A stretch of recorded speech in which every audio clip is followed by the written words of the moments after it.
Welcome guys, आपका फिर से हमारे YouTube channel online RCS classes में स्वागत है। आज फिर से इंग्लिश की क्लास चलेगी और ट्रांसलेशन को आगे बढ़ाएंगे हम लोगों ने पिछली बार देखा था कि यस या ईएस का यूज़ कैसे होता है प्रेजेंट इंडेफिनिट टेंस में।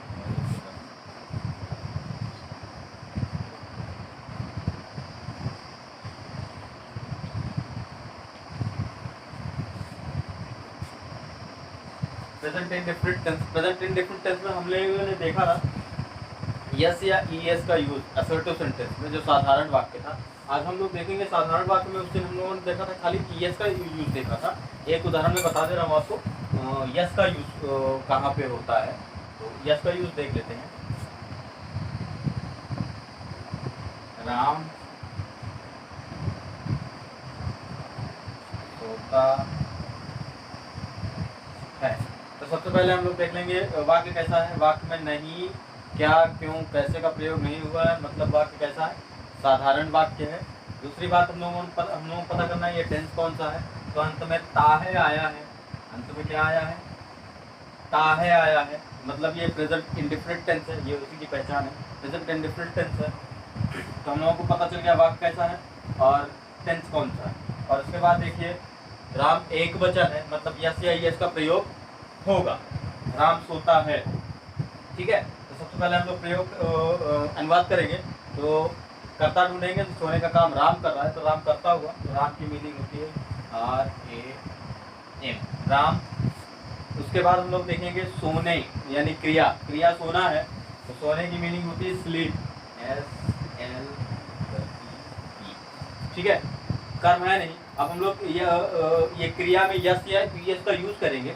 तो राम एक वचन है, मतलब यस या ईएस का यूज होगा। और स्लीप की अंतिम मीनिंग पी है और पी व्यंजन है, इसलिए हम लोग क्या लगाएंगे? केवल यस लगाएंगे, यानी राम स्लीप्स हो गया, ठीक है। ये आपके समझ में आ गया होगा, आप इसको नोट भी कर सकते हैं। उसके बाद देखेंगे, उसके बाद हम लोग देखेंगे निगेटिव सेंटेंस को देखेंगे। अब हम लोग देख लेते हैं कि जिसमें नहीं का प्रयोग होता है, जिस वाक्य में नहीं का प्रयोग होता है वो कैसे होता है। यानी अब हम लोग सहायक क्रिया डू या फिर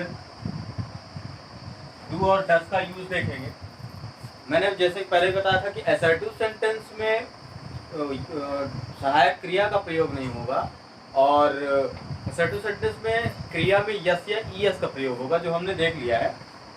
हम लोग देखेंगे कि सहायक क्रिया का प्रयोग कैसे होता है। सहायक क्रिया का प्रयोग वहां पे होगा जहाँ जिस वाक्य में नहीं का प्रयोग हो या क्या, क्यों, कैसे का प्रयोग हो। तो सबसे पहले हम लोग देखेंगे निगेटिव सेंटेंस जिसमें नहीं का प्रयोग होता है। तो पहला सेंटेंस ले लेते हैं। तो पहला सेंटेंस ले लेते हैं। पहले मैं आपको बता देता हूँ कि कैसे कैसे यूज करेंगे। सबसे पहले हम लोग कर्ता लिखेंगे। नकारात्मक वाक्य कैसा यूज करेंगे? सबसे पहले हम लोग कर्ता लिखेंगे। कर्ता के बाद हम लोग सहायक क्रिया लिखेंगे। सहायक क्रिया लिखेंगे। सहायक क्रिया में हम लोग, सहायक क्रिया के बाद हम लोग नॉट का प्रयोग करेंगे। उसके बाद हम लोग क्रिया लिखेंगे, फिर हम लोग कर्म लिखेंगे। कर्म के बाद जो बचेगा उसको एटीसी में डाल देंगे, एक्स्ट्रा में डाल देंगे। ये हो गया, ये तरीका है कैसे हम लोग सबसे पहले कर्ता लिखेंगे, फिर सहायक क्रिया लिखेंगे, फिर नहीं का प्रयोग करेंगे, फिर क्रिया करेंगे, फिर कर्म करेंगे। तो इसका यूज कर लेते हैं एक वाक्य लेके, जैसे मोहन घर नहीं जाता है।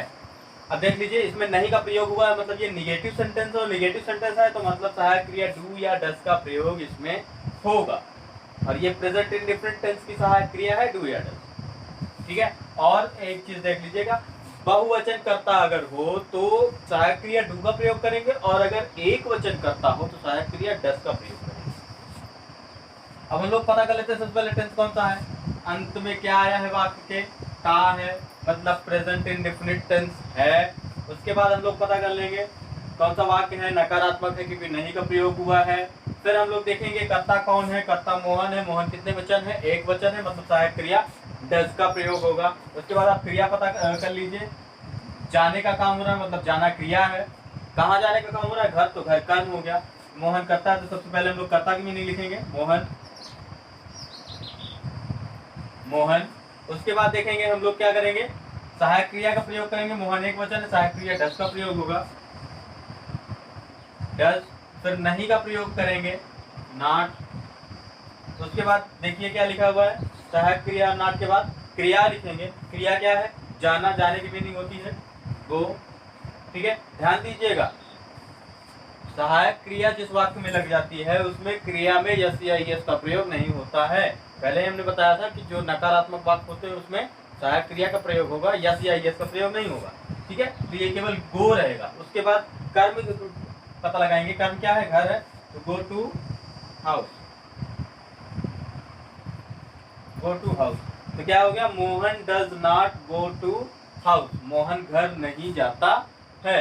ये आप देख लीजिए, इसको नोट कर लीजिए, एक्सरसाइज के लिए काम आएगी। और आगे देखते हैं हम लोग, एक और उदाहरण एग्जांपल लेके देखते हैं। अभी हमने जो एग्जांपल देखा था वो एक वचन कर्ता का था जिसमें डस का प्रयोग हुआ सहायक क्रिया। अब हम लोग देखेंगे बहुवचन कर्ता के साथ जिसमें डू का प्रयोग होगा।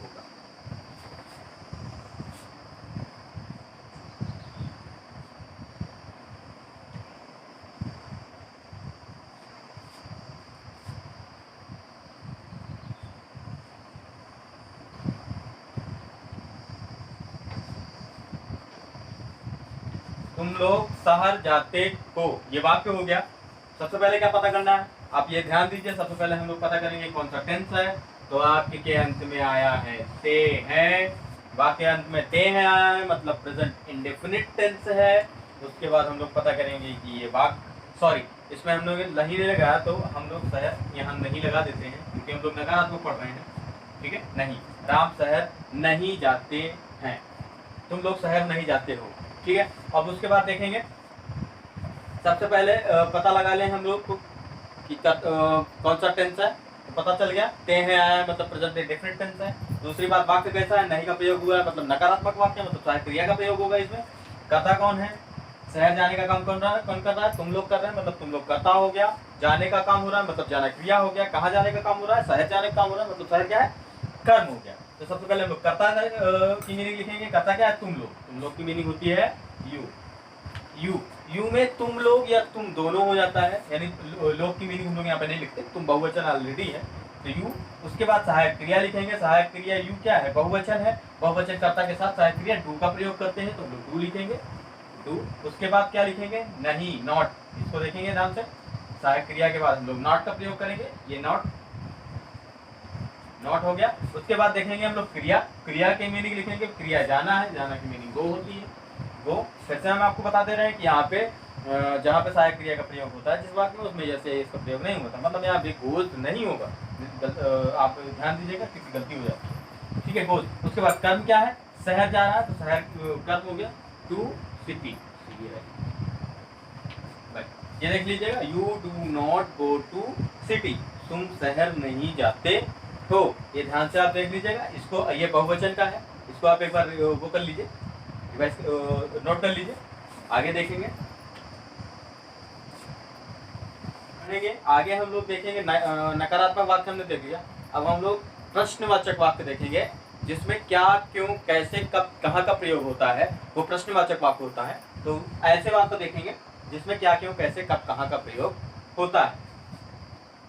तो सबसे पहले देख लेंगे कि हम जो क्या, क्यों, कैसे जिस वाक्य में प्रयोग होगा उसमें हम लोग अनुवाद क्या करेंगे। तो पहले हम लोग देखेंगे कि कहाँ से, क्या, क्यों, कैसे, जो वाक्य दो प्रकार से बनते हैं। एक तो क्या, क्यों, कैसे पहले आ जाता है, यानी शुरुआत में ही आ जाता है, तब वाक्य शुरू होता है। उसके बाद एक में क्या होता है, दूसरे में क्या होता है, दूसरे में वाक्य के बीच में क्या, क्यों, कैसे आ जाता है। जैसे एग्जाम्पल के लिए आप देखिए, क्या वह घर जाता है, तो ये इसमें क्या पहले आ गया वाक्य के, और उसमें दूसरा क्या देखिए लगा के वाक्य बनाते हैं, वह घर क्यों जाता है, तो ये क्यों भी प्रश्नवाचक है तो ये बीच में आ गया, तो ये ध्यान देंगे। तो अब पहले हम लोग देखेंगे क्या का प्रयोग करके, क्या वह घर जाता है। ठीक है, क्या वह घर जाता है। ठीक है, अंत में हर बार हम वाक्य में जाता है ही इसलिए ले रहे हैं क्योंकि आपकी क्रिया पहचानने की थोड़ी सी जो कैपेसिटी है वो बढ़ जाए, आपको आसानी से क्रिया मिल जाए कि हाँ ये क्रिया होती है। क्रिया पहचानने का एक और तरीका है जो वाक्य के अंत में ना लगाने से शब्द क्या होता है कि सुटेबल हो जाता है, तो वो भी क्रिया होती है। जैसे जाता में ना लगा दो तो जाना हो जाता है, तो ये भी जैसे जाना, सोना, खाना, पीना, तो ये क्रिया हो जाए। अब हम लोग सबसे पहले इसमें इसका सूत्र बना लेंगे, कैसे हम लोग इसका वो करेंगे, अनुवाद करेंगे। ठीक है, सबसे पहले हम लोग सहायक क्रिया लिखते हैं ऐसे वाक्य में, सहायक क्रिया लिखते हैं, सहायक क्रिया। उसके बाद हम लोग कर्ता लिखते हैं, फिर कर्ता लिखते हैं, उसके बाद फिर हम लोग क्रिया लिखते हैं, फिर कर्म लिखते हैं। ठीक है, अब देख लीजिएगा, सबसे पहले सहायक क्रिया लिखेंगे, फिर कर्ता लिखेंगे, फिर क्रिया लिखेंगे, फिर कर्म लिखेंगे, ऐसे वाक्यों में चाहे जिस टेंस में आ जाए। तो अब हम लोग क्या करेंगे, सबसे पहले हम लोगों का काम क्या है अनुवाद करने से पहले, टेंस का पता लगाना। सबसे पहले हम लोग टेंस का पता लगाएंगे। अंत में आया है ता है, मतलब ये प्रेजेंट इंडेफिनिट टेंस है। ठीक है, और दूसरी बात, उसके बाद हम लोग पता करेंगे कि ये वाक्य कैसा है, क्या से शुरू हुआ है, मतलब ये प्रश्नवाचक वाक्य है। ठीक है, उसके बाद हम लोग पता करेंगे इसमें कर्ता कौन है, कर्ता जाने का काम कौन कर रहा है, वह कर रहा है, वह करता है, और वह क्या है, कितने वचन है, एक वचन है। उसके बाद फिर देखेंगे हम लोग कहाँ जाने का काम हो रहा है, घर जाने का काम हो रहा है, घर क्या है, कर्म हो गया।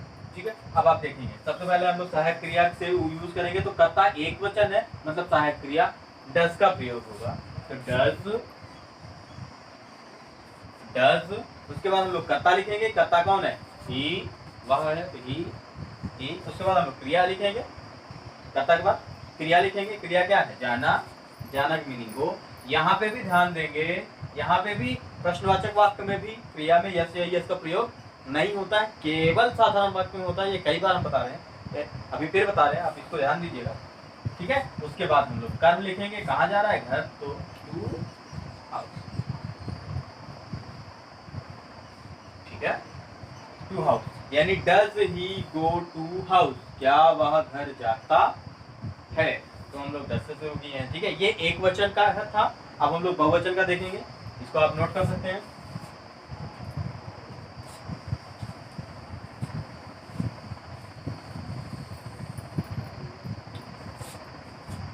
क्या तुम खाना खाते हो, थोड़ा सा अलग आ गया है, हमने जाना छोड़ दिया पीछे, अब हम लोग खाते पे आ गए हैं। अब हम लोग सबसे पहले क्या पता करेंगे, टेंस कौन सा है, अंत में आया है, ते है, मतलब प्रेजेंट इंडेफिनिट टेंस है। ठीक है, दूसरी बात पता करेंगे वाक्य कैसा है, क्या से शुरू हुआ है, मतलब प्रश्नवाचक वाक्य है। उसके बाद क्या पता करेंगे, कर्ता कौन है और कितने वचन है, तो कर्ता क्या है, खाना खाने के काम कौन कर रहा है, तुम कर रहा है, तो तुम कर्ता हो गया, तुम कितने वचन है, बहुवचन है। उसके बाद क्रिया कौन है, खाने, खाते, यानी खाने वाली, जो खाया जा रहा है वो क्रिया हो गई। उसके बाद जो भोजन हो गया वो कर्म हो गया, खाना। ठीक है, जो भोजन किया जाता है, भोजन को खाया जाता है। तो सबसे पहले हम लोग सहायक क्रिया लिखेंगे, सहायक क्रिया हो गई, तुम कर्ता बहुवचन है, इसलिए सहायक क्रिया डू का प्रयोग करेंगे, डू। उसके बाद कर्ता का प्रयोग करेंगे, यू। ठीक है, उसके बाद हम लोग क्रिया लिखेंगे, खाना का ईट होता है, ईट। ठीक है, उसके बाद हम लोग क्या लिखेंगे, कर्म लिखेंगे, कर्म है food, do you eat food, क्या तुम खाना खाते हो। सबसे पहले हम लोगों ने सहायक क्रिया लिखा, फिर कर्ता लिखा, फिर क्रिया लिखा, फिर कर्म लिखा। एकदम सिंपल है, बस आपको एक एक चीज पहचाननी है और एक के बाद एक चीज रखते जानी है। तो ये आज की प्रेजेंट इंडेफिनिट टेंस समाप्त हो गया है, क्योंकि इसमें असर्टिव सेंटेंस भी हो गया, निगेटिव सेंटेंस भी हो गया, और हाँ, प्रश्नवाचक वाक्य भी हो गया, यानी इंट्रोगेटिव सेंटेंस भी हो गया। तो प्रेजेंट इंडेफिनिट टेंस समाप्त हो गया है। हम लोग अगले दिन कंटिन्यूअस देखेंगे, तो आज आप इसको देख लीजिए, नोट कर लीजिए, और आप अपने से वाक्य बना के उसका अनुवाद करिएगा, और एक्सरसाइज जरूर करिएगा डेली, 2-2, 4-4, 10-10 एग्जाम्पल लेके अपने से ही बोल के, जिसमें अंत में ता है आए वाक्य बना के, और उसका इंग्लिश में अनुवाद करिएगा। ठीक है, ये सारी चीजें आप करते रहिएगा, और उसके बाद चेक भी कर लीजिएगा। मीनिंग मैंने पहले ही बताया था आपको खुद याद करनी पड़ेगी। अगर आपको मीनिंग नहीं भी याद है तो आप ढूंढ के लिखेंगे, तो थोड़ी थोड़ी लर्न होती जाएगी। और दूसरी बात, सब लोग चैनल को सब्सक्राइब करिए, ताकि आपको नया वीडियो तुरंत मिल जाए। और जितने भी बच्चे हैं आसपास गांव में, सब लोगों को बता दो कि सब लोग इस चैनल को सब्सक्राइब कर लें और बेल बटन को प्रेस कर दें ताकि सबको मिल जाए।